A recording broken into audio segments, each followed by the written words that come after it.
Today, we introduce 6 reasons why China dares to firmly counter U.S. tariffs. As of now, the most explosive conflict of 2025 is no longer the Russia-Ukraine war.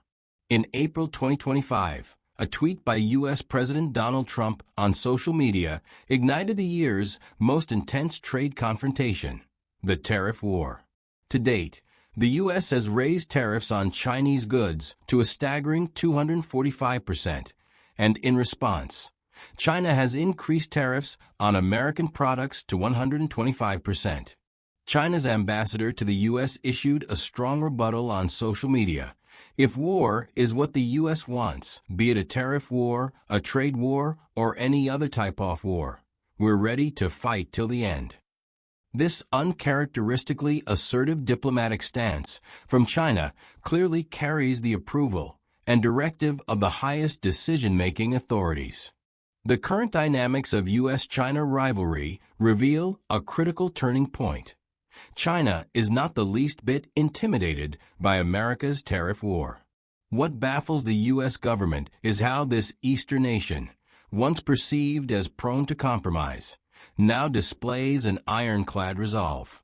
The once docile rabbit has suddenly bared wolf-like fangs, evoking in Washington unsettling memories of its Cold War adversary. After all, from a strategic standpoint, China shares too many disconcerting similarities with the Soviet Union. Recent news about China's big language model DeepSeek and military weapon 6th-generation fighter jets has become widely known in American society, reflecting how China has emerged as a formidable competitor to the U.S. across economic, military, educational, and technological domains. As China's economic strength continues to grow, its diplomatic posture has grown increasingly assertive.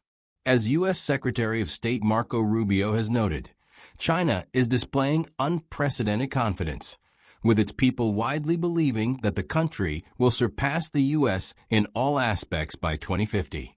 The most potent and dangerous near-peer adversary this nation has ever confronted. They have elements that the Soviet Union never possessed. When they write the book about the 21st century, there's going to be some chapters in there about Putin, there's going to be some chapters in there about some of these other places, but the bulk of that book about the 21st century will be not just about China, but about the relationship between China and the United States. The Chinese believe that the United States are a great power in inevitable decline, and that they are an inevitable rise. The danger is that because of our own actions, we've allowed them to get away with things, and frankly, the Chinese did what any country in the world would do given these opportunities. They took advantage of it. But the critical question is, why is China willing to take such aggressive countermeasures against the U.S. right now? Today, I will break down the 6 key reasons behind China's willingness to push back so forcefully. First, U.S. imports make up a relatively small portion of China's economy. The media keeps telling us that if we don't buy Chinese goods, China will collapse, and that they'll be the ones paying all the tariffs. That's why Americans are so confused by China's countermeasures now. It seems like China isn't even trying to sell us anything anymore. So what exactly are the Chinese doing? Well, my friend, a quick Google search would show you that China's exports to the U.S. make up only about 20% of its total exports, and that accounts for just 2% of its GDP. If China were to lose that 2% entirely, would it collapse? Obviously not. Meanwhile, since 2018, China has been aggressively expanding into non-U.S. markets, heavily promoting trade cooperation under the Belt and Road Initiative. In 2020, China signed the RCEP Regional Comprehensive Economic Partnership with ASEAN, Japan, South Korea, and Australia, a trade deal similar to the TPP. Then, in 2023, China and Europe finalized the EU-China Comprehensive Agreement on Investment. Today, China's exports reach nearly every country in the world. So, the tariffs imposed by the U.S. are far from a knockout blow. Third, China intends to reunify Taiwan by force. On March 13, 2025, Taiwanese leader Lai Ching-te delivered a speech in which he referred to mainland China as a hostile foreign force. Regardless of how the United States defines Taiwan, China continues to regard the island as part of its territory. Li's remarks could very well trigger a war between mainland China and Taiwan, much like the conflict between Russia and Ukraine. On April 1st, China conducted large-scale military exercises near Taiwan, signaling serious preparations. If China is indeed preparing to reunify Taiwan by force, the United States would almost certainly impose economic sanctions on China. This would lead to a complete halt in trade between the two countries, similar to the current state of U.S.-Russia trade, which is virtually non-existent.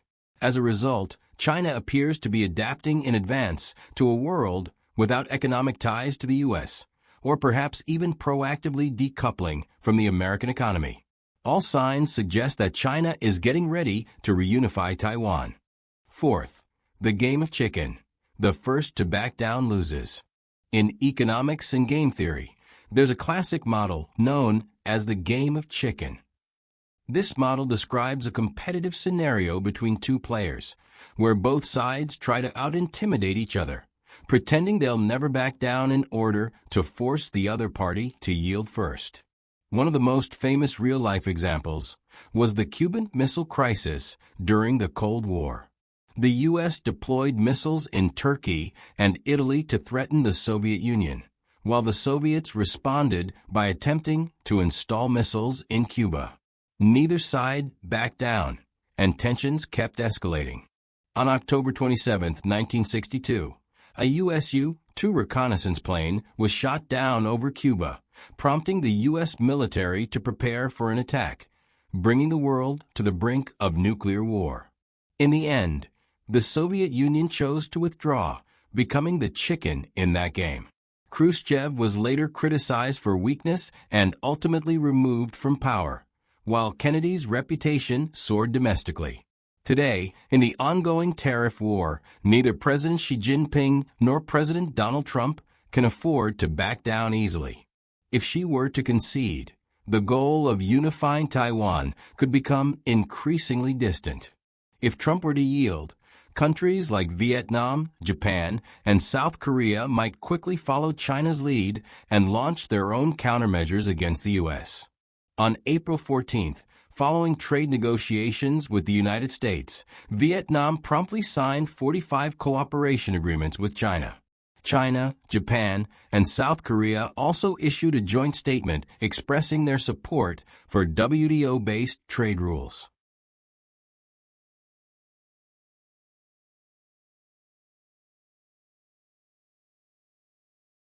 Fifth, China's push to replace the U.S. dollar with the renminbi. China has long aspired to build a global financial system in which the renminbi (RMB) replaces the U.S. dollar as the dominant international reserve currency. In recent years, the road to internationalizing the RMB has been challenging. However, as the United States imposes widespread tariffs and scales back both its financial and military influence abroad, China, now the world's largest trading nation and home to the second most powerful military, has seized the opportunity to promote the RMB as a replacement for the dollar in global trade. On Chinese social media, discussions about U.S. tariff hikes are widespread. Rather than expressing fear, the Chinese public appears energized and optimistic. To many, the tariff war doesn't seem like a crisis at all. Instead, it feels like a long-anticipated strategic opportunity that China has been patiently preparing for. I believe the outcome of this tariff war is extremely difficult to predict. Just like the economic crises of 1929 and 2008, you couldn't accurately foresee their arrival before they erupted. Today, the decisions of any single country could profoundly shape the course of history, as nations across the world are entangled in a complex game. The U.S., China, Russia, the EU, Ukraine, Japan, South Korea, Vietnam. Who will emerge as the ultimate winner? I can't help but worry that perhaps by 2080, after World War III, most of Earth's population will have perished, with only a handful surviving in Antarctica. They might write this line in history books: The Third World War, triggered by the tariff war that began on April 1, 2025, ultimately led to the destruction of the world.